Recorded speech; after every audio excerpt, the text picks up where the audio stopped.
I never believed in fate. Not until that night in Portland when a booking mistake and a thunderstorm forced me to share a hotel room with Marcus Chen, my college roommate from 7 years ago. The same Marcus I'd spent 4 years secretly loving. The same Marcus who broke my heart without ever knowing he held it. My name is Daniel Brooks, and this is the story of how one accidental night unraveled years of carefully constructed walls and changed the trajectory of my entire life. It started on a Tuesday in late September. I was supposed to be in Portland for a marketing conference, 3 days of networking, overpriced hotel coffee, and PowerPoint presentations about consumer engagement strategies. Standard corporate stuff. What I didn't know was that Marcus would be there too, attending the same conference for his tech startup. We hadn't spoken in 5 years, not since the night of his engagement party. The conference center was massive, one of those modern glass structures that reflected the gray Portland sky. I was standing in the registration line, scrolling through my phone and mentally preparing for 3 days of forced professional enthusiasm when I heard it. That laugh. Marcus's laugh was distinctive, warm, and genuine, the kind that made everyone around him smile reflexively. It cut through the ambient noise of hundreds of professionals chattering, and I felt my stomach drop. I turned and there he was. 7 years had only made him more handsome. His black hair was shorter now, styled professionally instead of the shaggy cut he'd worn in college. He'd filled out too, his shoulders broader in his navy blazer. But it was his eyes that caught me, those same warm brown eyes that used to crinkle at the corners when he smiled at me across our dorm room. He was talking to a colleague, animated and confident in a way that seemed both familiar and new. This was Marcus the professional, Marcus the CEO, not Marcus the college student who used to eat ramen at 2 a.m. while we debated philosophy and watched terrible horror movies. I should have turned away, should have grabbed my badge and disappeared into the crowd. Instead, I stood there, frozen, until his eyes swept across the room and landed on me. The recognition was instant. His expression cycled through surprise, joy, and something else I couldn't quite read. He excused himself from his conversation and walked toward me, weaving through the crowd with purpose. Danny Brooks, his voice was exactly as I remembered it. Hey Marcus, I tried to sound casual as if seeing him didn't make my chest tight. Long time. 5 years, he said, and there was something heavy in the way he said it. You look good, really good. So do you? It wasn't adequate, he looked incredible. But what else could I say? That I'd thought about him almost every day for the past 7 years, that seeing him now made me realize I'd never actually gotten over him. We stood there for a moment, the crowd flowing around us like water around stones. There was so much unspoken between us, 4 years of friendship, one terrible night, 5 years of silence. Are you staying at the Westmore? He asked finally, gesturing toward the hotel connected to the conference center. Yeah, you. Same, he smiled, but it didn't quite reach his eyes. Maybe we could catch up, grab dinner or drinks. I should have said no, should have protected myself. Sure, I heard myself say, that would be nice. The conference sessions that day were torture. I sat through presentations on brand strategy and digital marketing trends, but my mind was elsewhere. 3 rows ahead of me, I could see the back of Marcus's head. Occasionally, he'd turn to whisper something to the person next to him, and I'd catch his profile. I'd spent years building a life without him. After college, I'd moved to Seattle, thrown myself into my career, dated other men. I'd even had a serious relationship with Tyler that lasted 2 years. I'd convinced myself I was over Marcus Chen, that the feelings I'd had for him were just the intensity of youth, the result of proximity and shared late-night conversations. But seeing him now, watching the way he tilted his head when he was thinking, the way he absently rubbed his jaw when he was concentrating, all those familiar gestures I'd cataloged in my heart, I realized I'd been lying to myself. When the sessions ended for the day, I went back to my room to change before meeting Marcus.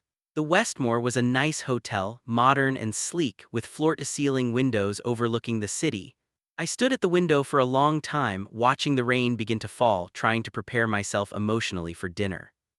My phone buzzed. Marcus, looking forward to tonight, meet in the lobby at 7. Me see you then. I changed into dark jeans and a gray sweater, casual but put together. As I was heading out, my phone rang, the hotel manager. Mr. Brooks, I'm terribly sorry, but we've encountered an issue with your room. There's a leak from the floor above that's damaged the ceiling. We need to move you to another room immediately. Okay, I said, already mentally calculating the hassle. When can I move? We have a crew working on it now, but with the storm, it's complicated. I'm afraid we're also completely booked due to the conference. We're working on finding you alternative accommodation. Perfect, just perfect. Marcus was already in the lobby when I arrived, looking unfairly handsome in a black button-down and dark jeans.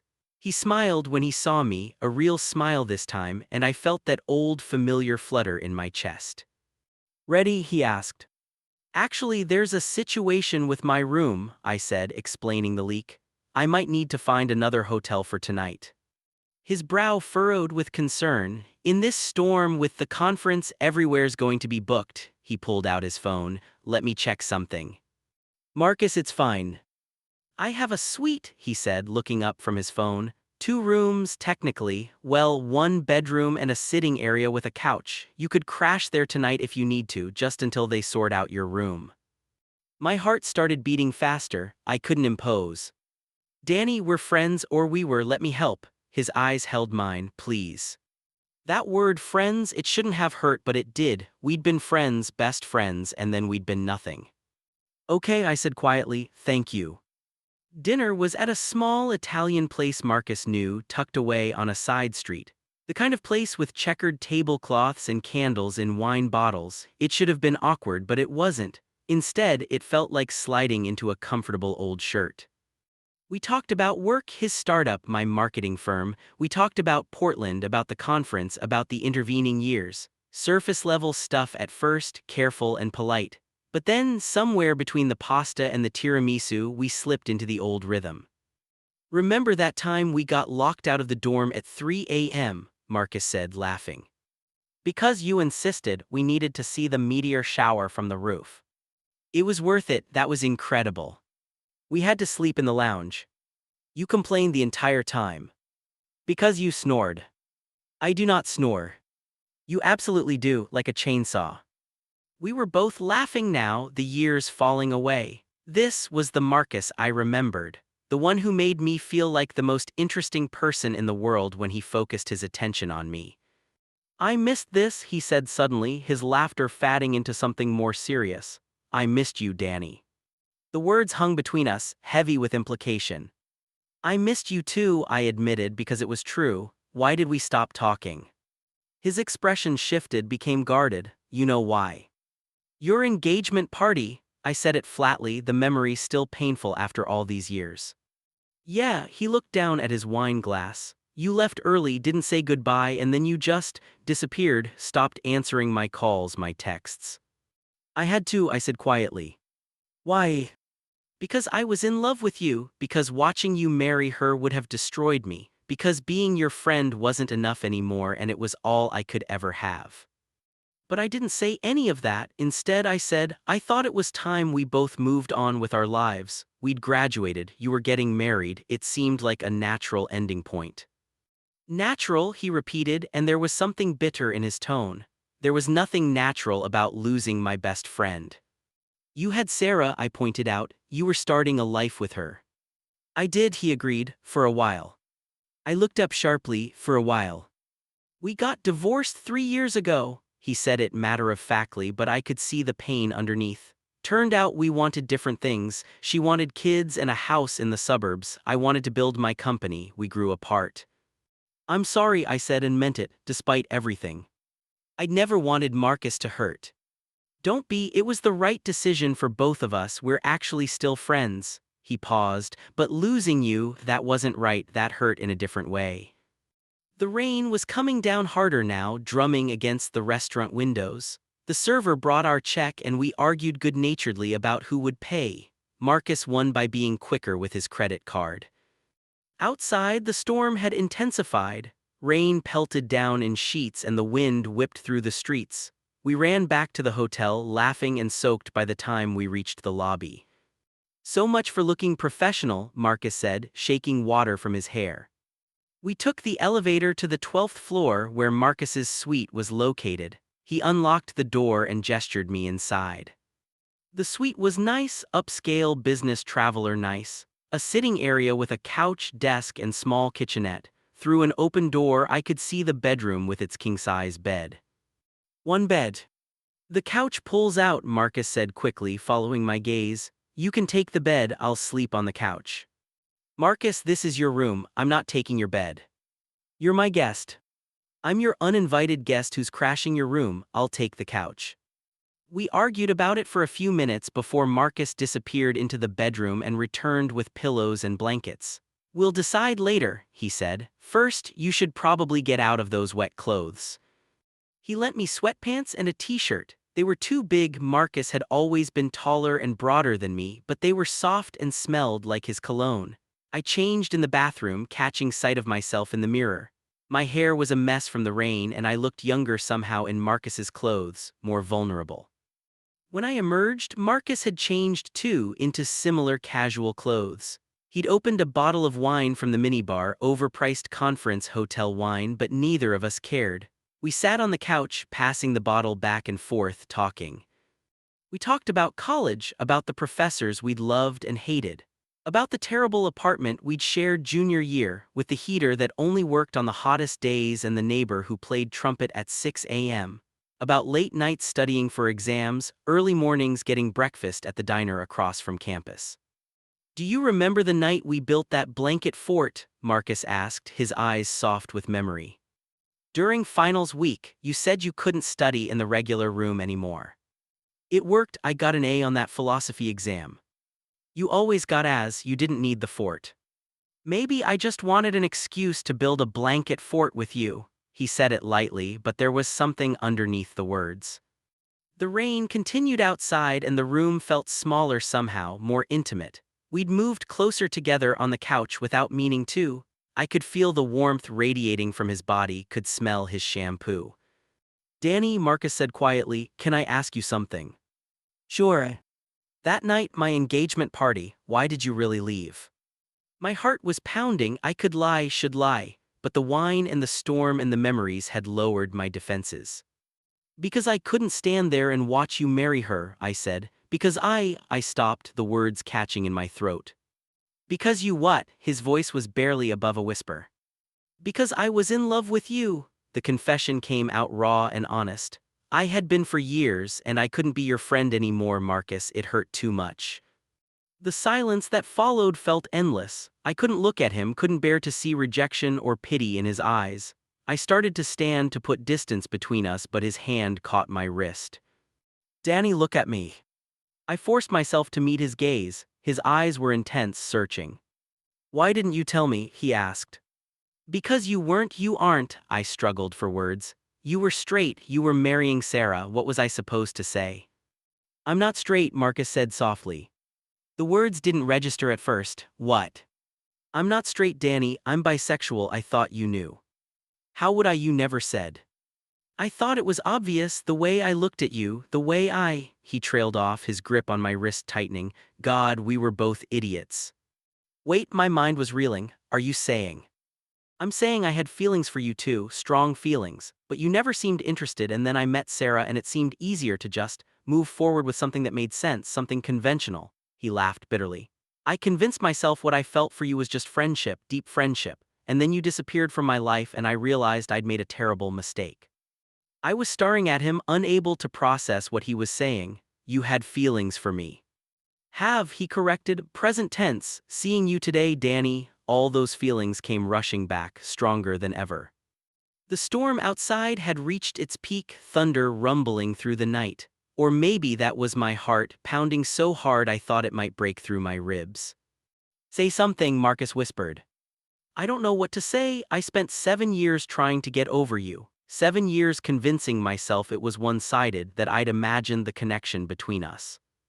You didn't imagine it? His thumb was tracing circles on the inside of my wrist, and the simple touch was making it hard to think. It was real, it is real, I was just too afraid to acknowledge it, too afraid of what it meant. And Sarah. I cared about Sarah, I did, but I wasn't in love with her, not the way I should have been, not the way he stopped, took a breath, not the way I'm in love with you. The words hung in the air between us, shimmering with possibility and fear. Marcus. You don't have to say anything, he said quickly.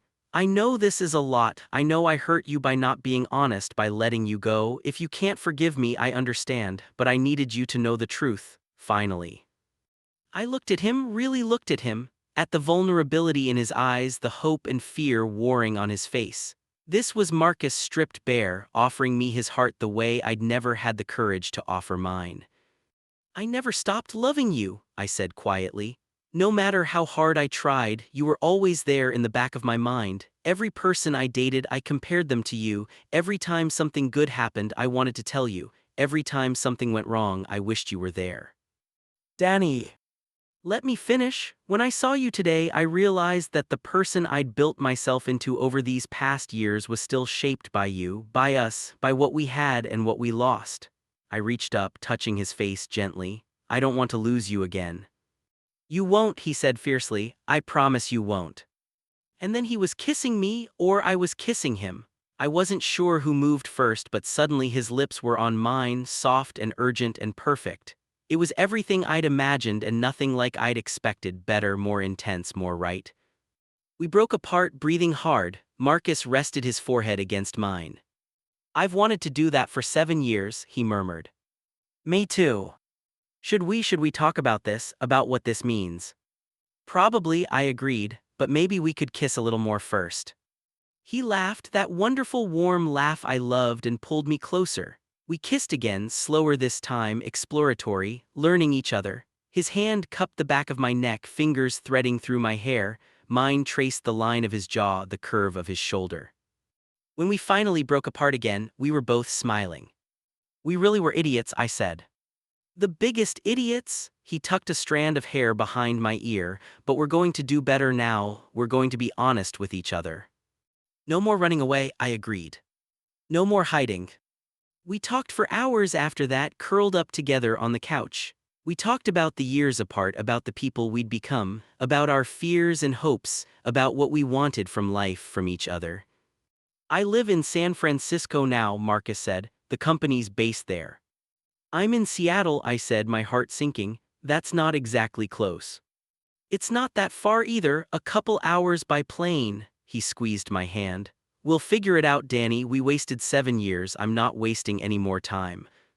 What if it doesn't work? I asked quietly. What if we try this and then we'll deal with it together, he interrupted. But I'd rather try and fail than spend the rest of my life wondering what if. He was right. We'd already lost so much time to fear and miscommunication. I wasn't going to let fear win again. Okay, I said, let's try. His smile could have lit up the entire city. Around 2 a.m., we finally admitted we were exhausted. We'd been talking for nearly 6 hours straight, making up for years of silence. The storm had passed, leaving the night quiet and still. You should take the bed, Marcus said, but there was a question in his eyes.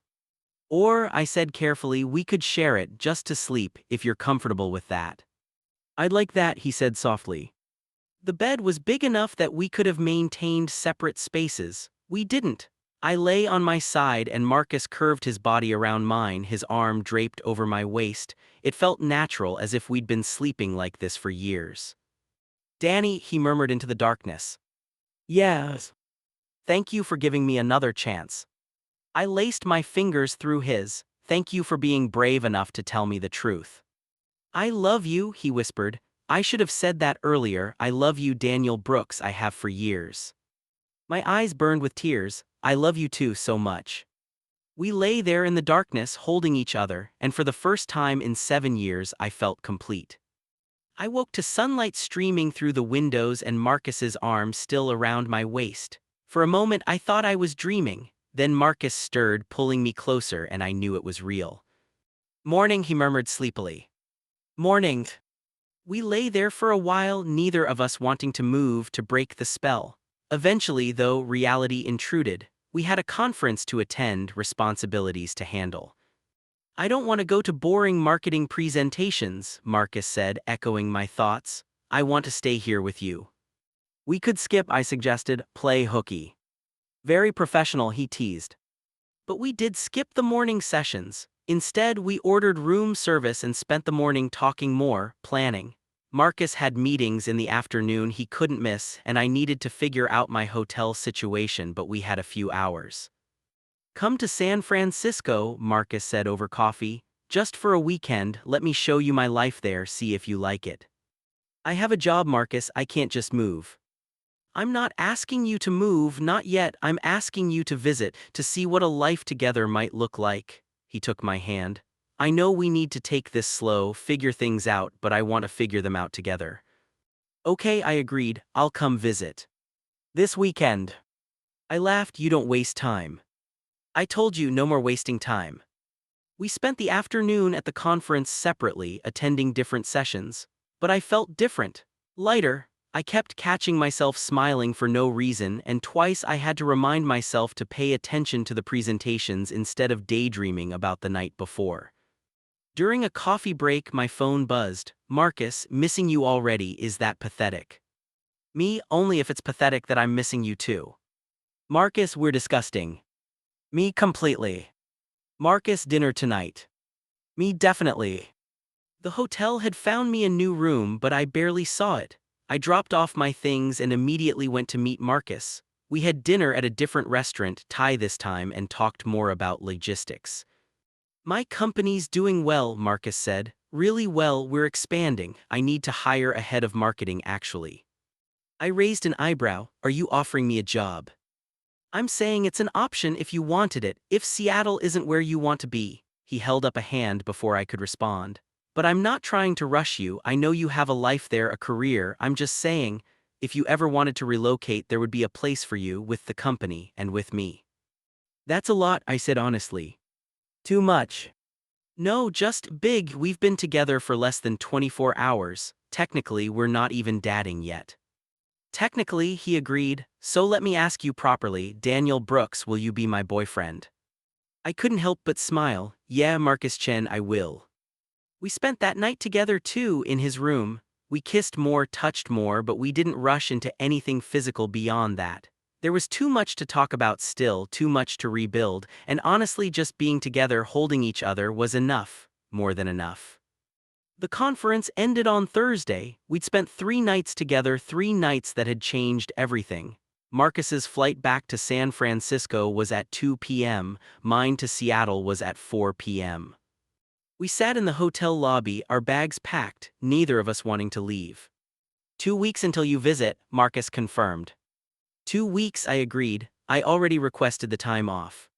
I'm going to make you fall in love with San Francisco. I'm already in love with someone from San Francisco, that's a start. He kissed me right there in the lobby, not caring who saw. I'm going to call you every day, he said, text you constantly, probably annoy you. Good, I said, I want to be annoyed by you. Saying goodbye was harder than I expected. We just found each other again and separating felt wrong, but it was only 2 weeks. We could handle 2 weeks. On the plane back to Seattle, I stared out the window at the clouds and thought about how much my life had changed in 72 hours. I'd gone to Portland for a marketing conference and come back with a boyfriend, with Marcus, the person I'd loved for years and thought I'd lost forever. My phone buzzed as soon as we landed. Marcus, miss you already. Me, just landed, miss you too. Marcus, 13 days, 21 hours until I see you again, not that I'm counting. Me, total coincidence that I know it's 13 days, 20 hours and 42 minutes.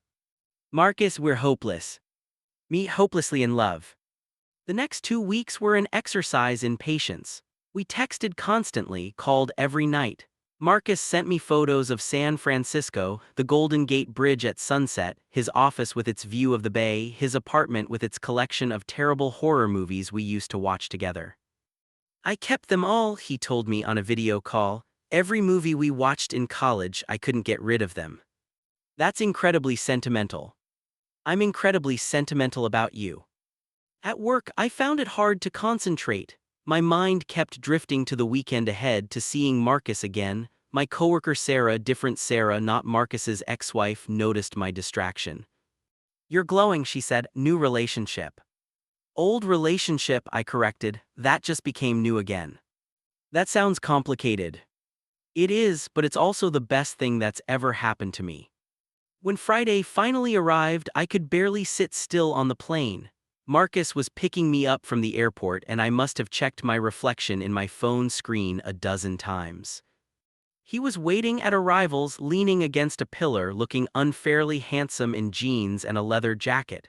When he saw me, his face lit up and he crossed the distance between us in seconds. "Hi," he said, pulling me into his arms. "Hi," I breathed, and then we were kissing and nothing else mattered. Marcus's apartment was in the Mission District, a third-floor walk-up with hardwood floors and big windows that let in tons of light. It was exactly what I'd expected, a mix of modern and lived-in, with bookshelves lining the walls and plants on every surface. "I'm not good with plants," he admitted. "Most of them are fake, but don't tell anyone." I laughed and kissed him. "Your secret's safe with me." He'd planned out the whole weekend. We walked through Golden Gate Park, had breakfast at a tiny cafe in North Beach, browsed bookstores in the Castro. He introduced me to his friends, a tight-knit group of fellow entrepreneurs and tech people who welcomed me warmly. "We've heard so much about you," his friend Jason said, grinning. "Marcus hasn't shut up about you for 2 weeks." "That's not true," Marcus protested, but he was blushing. "It's completely true," his friend May added. "It's actually been kind of adorable. He's been walking around with this goofy smile." Saturday night, we cooked dinner together in his apartment, or rather, Marcus cooked while I sat on the counter and kept him company. We drank wine and talked, falling into that easy rhythm we'd always had. "How do you feel about San Francisco so far?" he asked, stirring pasta sauce. "I like it," I said honestly. "It's beautiful, your friends are great, your apartment is perfect." "But..." "No buts, I'm just thinking." He put down the spoon and came to stand between my knees, his hands on my thighs. "About what?" "About how much my life would change if I moved here. My job, my apartment, my friends in Seattle, it's a lot to consider." "I know," he said quietly, "and I don't want to pressure you. If you want to keep doing long distance, we'll make it work. I'll visit Seattle, you'll visit here, we'll figure it out." "But you want me to move here," I said. It wasn't a question. "Eventually, yes, but only if it's what you want to, only if it makes sense for you, not just for us." He kissed me softly. "I spent 7 years regretting the things I didn't say, the chances I didn't take. I'm not going to make you feel like you have to choose me over your life." "What if I want to choose you?" I asked. "What if I want you to be my life?" His eyes searched mine. "Is that what you want?" "I don't know yet," I admitted, "but I'm thinking about it, seriously thinking about it."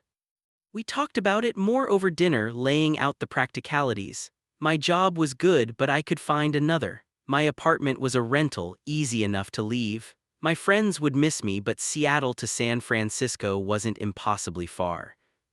"I do love the marketing head position," Marcus said, "but I understand if you'd rather work for a different company, if mixing work and personal feels like too much." "Actually," I said slowly, "I think I'd like to work with you. I trust you professionally. And I like the idea of building something together, not just personally but professionally too." "Yeah," his smile was radiant. "Yeah, but I need time to think about it, to really consider what I'm doing. Can you give me that?" "All the time you need," he promised. Sunday came too quickly. We spent the morning in bed, tangled together, talking and kissing and just being. It felt like the most natural thing in the world. "I don't want you to go," Marcus murmured, his fingers tracing patterns on my back. "I don't want to go either. So stay, call in sick, extend your trip." "Tempting, but I have a big presentation on Tuesday, I can't miss it." He sighed dramatically. "Fine, be responsible." At the airport, saying goodbye was even harder than it had been in Portland. We'd had a whole weekend together, had fallen even deeper into this thing between us. Going back to long distance felt impossible. 2 weeks, Marcus said, holding me tight. "I'll visit Seattle, you can show me your life there." "Deal." On the plane home, I made lists. Pros and cons of staying in Seattle versus moving to San Francisco, logistical considerations, career implications. But underneath all the practical considerations was one simple truth: I wanted to be with Marcus. Everything else was just details. Back in Seattle, my apartment felt empty, too quiet. I kept reaching for my phone to text Marcus, forgetting for a moment that we'd spent the whole weekend together. On Monday, I had lunch with my best friend Alex. I told him everything: Portland, the shared room, the confession, San Francisco. "So you're moving," he said matter-of-factly. "I didn't say that. Danny, I've known you for 6 years, you're moving, the only question is when." He was right, of course. I'd already made the decision somewhere deep down. I was just afraid to acknowledge it, to take that leap. On Tuesday, after my presentation, I asked my boss for a meeting. She was disappointed but understanding when I gave my notice. "You're doing this for a relationship?" she asked. "I'm doing it for myself," I corrected. "The relationship is part of it but not all of it. I'm ready for a new chapter, a new challenge." I called Marcus that night. "I gave my notice today." The silence on the other end of the line lasted several heartbeats. "You're sure? You're really sure?" "I'm sure. I want to be with you, Marcus, in San Francisco, building a life together." "Danny," his voice broke, "I love you so much." "I love you too, so much it terrifies me sometimes." "When can you start? With the company, I mean, and with us?" "I have 2 weeks left here, then I'll need a week or so to pack and move, so 3 weeks, is that too soon?" "It's perfect, it's God, Danny, I can't believe this is real." "It's real," I assured him, "we're real." The next 3 weeks were chaos. I packed up my apartment, said goodbye to friends, wrapped up projects at work. Marcus called every day, helping me plan the move, talking me through the occasional panic attack when the magnitude of what I was doing hit me. "You can change your mind," he kept saying. "If this is too much too fast, we'll figure something else out." But I didn't want to change my mind. For the first time in years, I felt like I was moving towards something instead of away from it. Alex helped me pack. "I'm going to miss you, you know," he said, tapping up a box of books. "I'm going to miss you too, but you'll visit, and I'll come back for holidays." "It won't be the same." "No," I agreed, "but maybe it'll be better. Maybe this is what I need." He's a lucky guy, Marcus. I'm the lucky one. Marcus flew up the week before my move to help. We packed my car with the essentials: clothes, laptop, a few sentimental items. The rest was going in a moving truck that would arrive in San Francisco a few days later. "This is really happening," I said, looking around my nearly empty apartment. Marcus wrapped his arms around me from behind, resting his chin on my shoulder. "This is really happening. Are you scared?" "Terrified," I admitted, "but also excited." "Is that normal?" "Completely normal. I'm terrified too." "You are. Danny, you're upending your entire life to be with me. What if I'm not worth it? What if we crash and burn? What if—" I turned in his arms, cutting him off with a kiss. "We're not going to crash and burn, and you are absolutely worth it."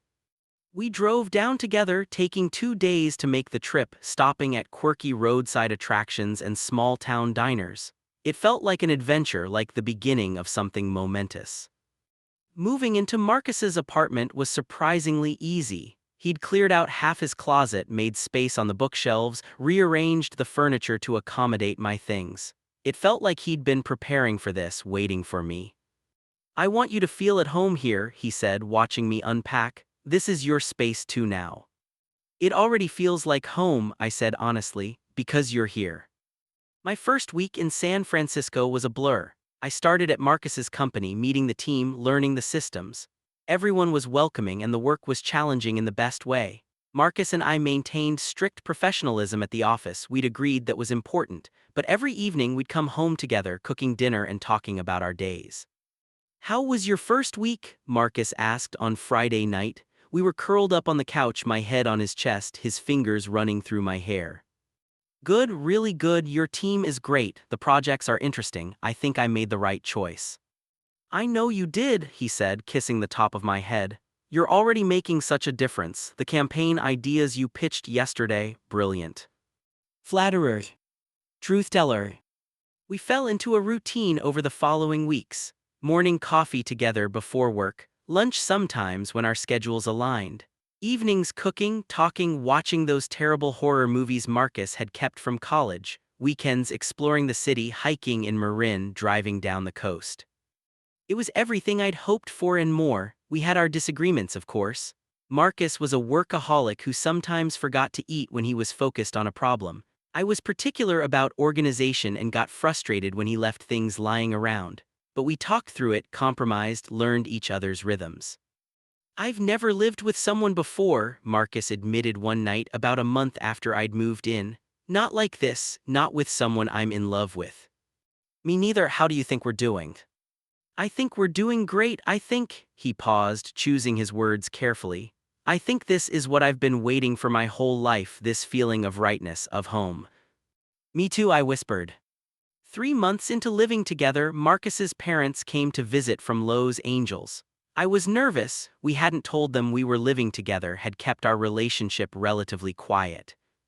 They know I'm gay, Marcus assured me, or bi anyway. I came out years ago, they were fine with it.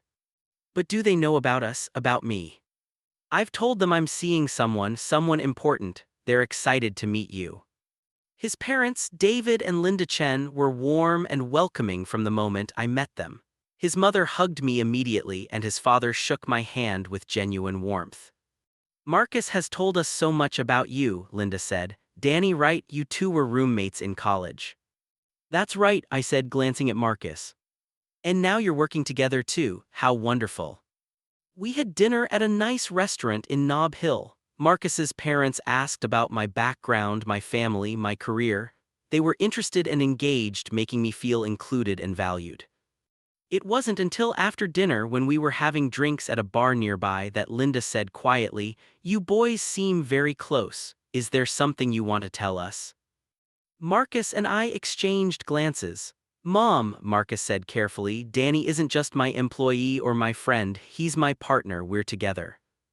Oh, sweetheart, Linda said, reaching across the table to squeeze Marcus's hand. We know, we've known since we saw you together. The way you look at each other, she smiled.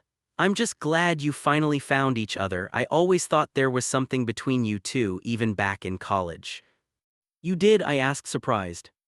Of course, a mother knows these things. She turned to me. Danny, I'm so happy Marcus has you. I've never seen him this happy, this settled. David nodded. You're good for him, and from what he's told us, he's good for you too. That night, lying in bed, Marcus held me close. That went better than I expected, he said. Your parents are amazing. They really like you. My mom texted me after you went to the bathroom. She said, and I quote, don't mess this up, he's perfect for you. I laughed. I like her. She's right though, you are perfect for me. So are you for me, I mean. But it wasn't all perfect. About 6 months in, we hit our first real rough patch. The company was going through a funding round and Marcus was stressed and overworked. He was snapping at people at work, coming home late, barely sleeping. You need to take care of yourself, I told him one night when he came home at midnight for the third night in a row. I'm fine, Danny. You're not fine, you're exhausted, you haven't had a real meal in days, you're running yourself into the ground. This is my company, my responsibility, I need to see this through. And I need you to not kill yourself in the process. I grabbed his hands. Marcus, I love you, I moved my entire life here for you, for us, but I can't watch you destroy yourself. He pulled away. You don't understand the pressure I'm under. Then help me understand, talk to me. I don't have time for this right now, he grabbed his laptop. I have work to do. We didn't speak for the rest of the night. He worked in the bedroom while I lay on the couch, hurt and frustrated. This wasn't how we were supposed to handle conflict. We were supposed to talk things through, to be honest with each other. The next morning, I woke to find Marcus sitting beside me, looking exhausted and guilty. I'm sorry, he said quietly. You were right, I've been pushing too hard, shutting you out. I'm sorry too, I shouldn't have pushed when you were already stressed.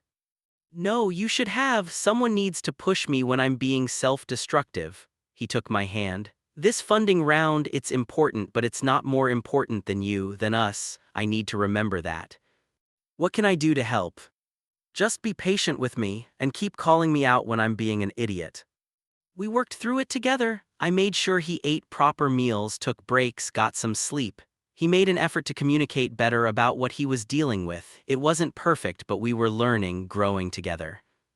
When the funding round closed successfully a month later, Marcus took me away for a long weekend in Napa Valley. We stayed at a beautiful bed and breakfast, drank wine, talked for hours.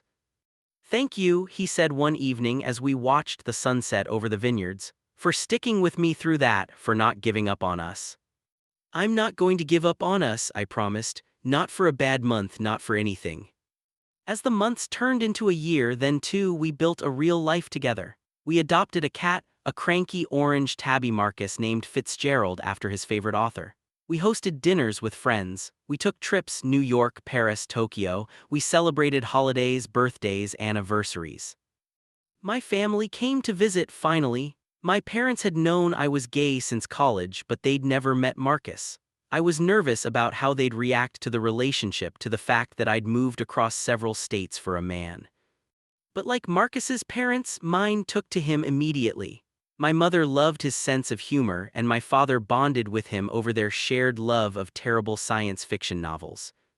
He's a keeper, my mom told me privately. Don't let this one go. I don't plan to, I assured her. Work was going well too. My marketing campaigns had helped the company grow significantly, and Marcus and I worked together seamlessly. We'd figured out how to separate work and personal life, how to be professional in the office while still being partners at home. You know what I love most about this? Marcus said one night. We were cooking dinner together, moving around the kitchen in perfect sync. We're partners in every sense of the word, work, life, everything. I've never had that before. Me neither. It's pretty great, isn't it? It's everything.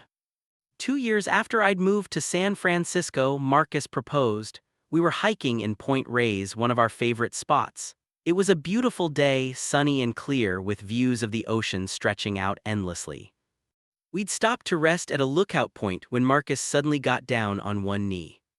Danny, he said, pulling a small box from his pocket, I know we said we'd take things slow, that we'd be careful after everything we'd been through. But 2 years with you has taught me something important. When you know, you know.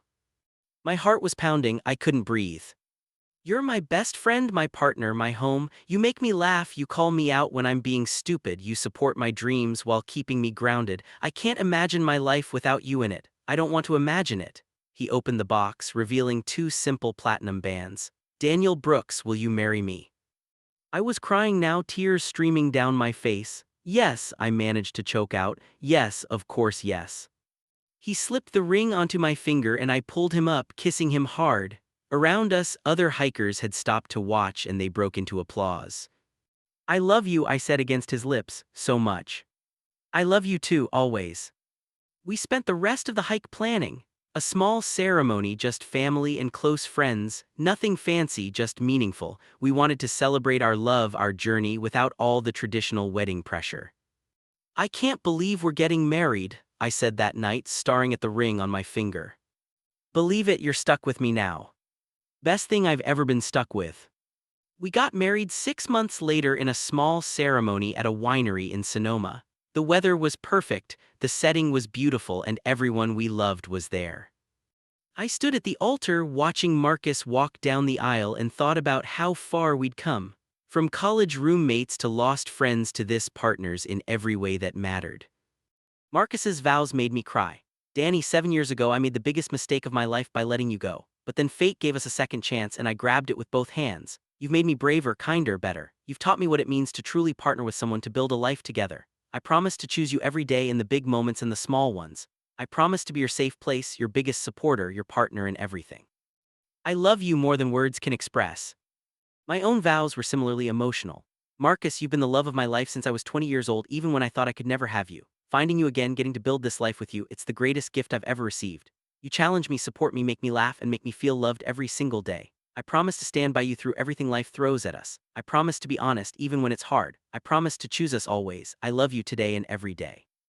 When we kissed as married men, the applause was deafening. But all I could focus on was Marcus, his arms around me, his lips on mine, his whispered finally against my mouth. The reception was perfect. Good food, good wine, good music. We danced with our parents, with our friends, and most importantly, with each other.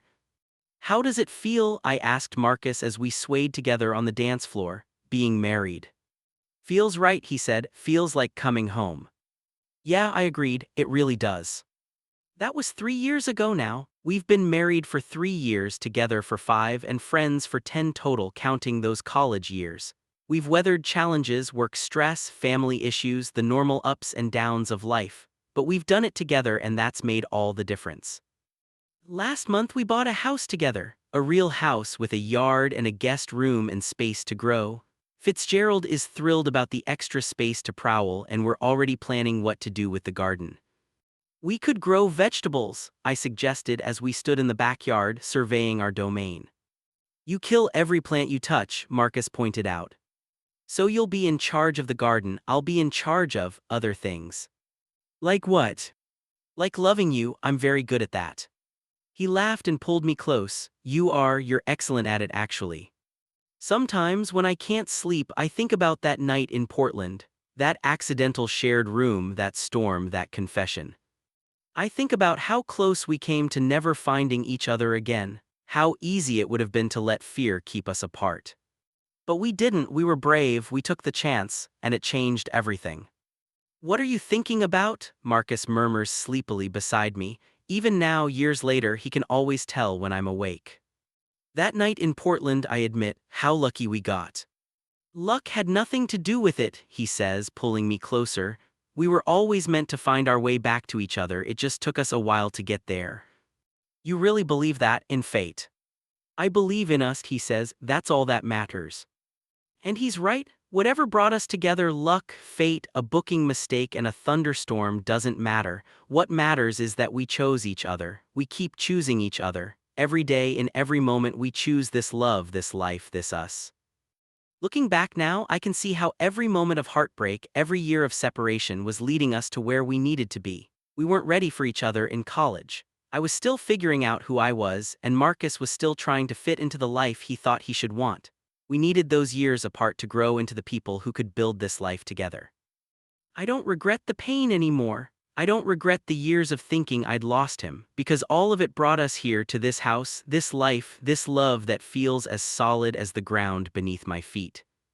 Do you ever wonder what would have happened if we'd gotten together in college? I ask Marcus one lazy Sunday morning. We're in bed, late morning sunlight streaming through the windows, Fitzgerald purring at the foot of the bed. Sometimes, he admits, but I don't think we would have lasted. We were too young, too unsure of ourselves. We needed time to become who we are. You think we're ready now? He props himself up on one elbow, looking down at me with those warm brown eyes I've loved for 10 years. I think we've been ready since Portland, since we chose honesty over fear, since we decided we were worth fighting for. Best decision I ever made, I murmur, pulling him down for a kiss. Second best, he corrects when we break apart. Oh, what was the first? Asking you to be my roommate freshman year, that's where this all started after all. He's right, it did start there in a cramped dorm room with 2 twin beds and posters on the walls and a friendship that would shape both our lives. It started with late-night conversations and shared pizzas and the gradual realization that this person, this connection, was something special. It just took us a while to understand how special. To understand that what we had wasn't just friendship but love, the kind of love that's worth waiting for, worth fighting for, worth building a life around. We talk sometimes about what comes next. Kids, maybe, through adoption or surrogacy. Marcus's company continues to grow and we've discussed expanding into new markets. I've been thinking about starting my own consultancy, branching out while still working with Marcus's company. But those are just possibilities, futures we might choose. What matters most is that we'll choose them together, that whatever comes next, we'll face it as partners. I want to grow old with you, Marcus says one evening. We're on the couch, his head in my lap, my fingers running through his hair. I want to see what we look like at 50, at 60, at 80. I want all the years we can get. Me too, I say softly, all of them, every single one. And I mean it, I want the boring years and the exciting ones. I want the challenges and the easy moments. I want lazy Sunday mornings and stressful workdays and everything in between. I want the life we're building year by year, moment by moment. Thank you, I tell him, for being brave enough to tell me the truth that night, for giving us a chance. Thank you for staying, he responds, for not running when things got scary, for choosing me. Always, I promise, I'll always choose you. It's a promise I know I'll keep. Because this, us, is the best thing I've ever done, the best thing I'll ever do. We wasted 7 years being apart. I'm not wasting another day. Epilogue 10 years later. 10 years after that night in Portland, we're celebrating our 8th wedding anniversary.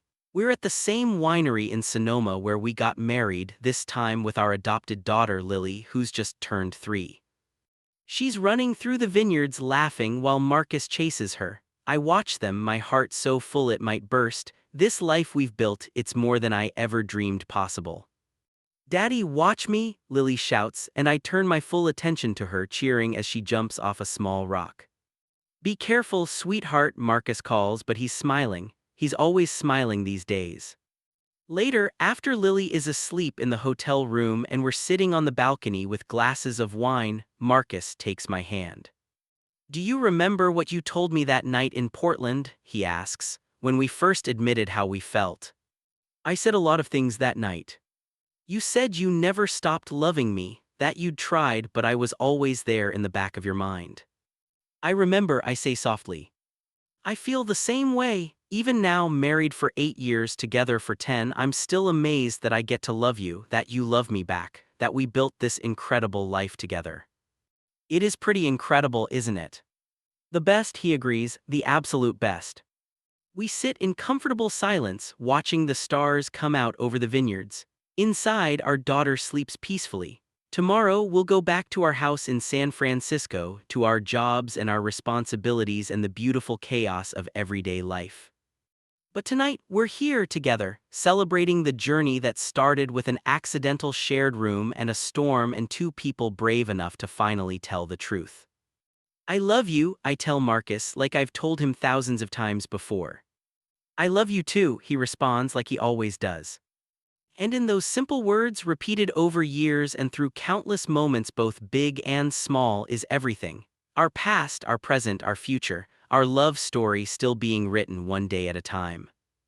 It all started with one accidental night, but what happened that night didn't just change everything, it gave us everything. And I wouldn't change a single moment of the journey that brought us here. Author's note: this story is about second chances and the courage it takes to be honest about who we love. It's about 2 people who found each other, lost each other, and found their way back when the universe gave them one more chance. Sometimes we're not ready for our great love when it first appears. Sometimes we need time to grow to become the people who can build something lasting. And sometimes, if we're very lucky, we get a second chance to make it right. Marcus and Danny's story reminds us that it's never too late to tell the truth, to take a risk, to choose love over fear. Their journey from college roommates to lost friends to life partners shows us that the path to happiness isn't always straight, but if we're brave enough to follow it, it can lead us exactly where we need to be. If you're struggling with feelings you're afraid to express, if you've lost someone you love because you weren't honest, if you're wondering whether it's worth taking a chance, let this story be your encouragement. Be brave, tell the truth, take the risk. You never know what might happen when you do. The end.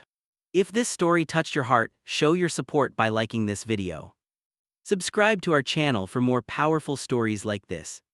Your support keeps these stories alive. Thank you.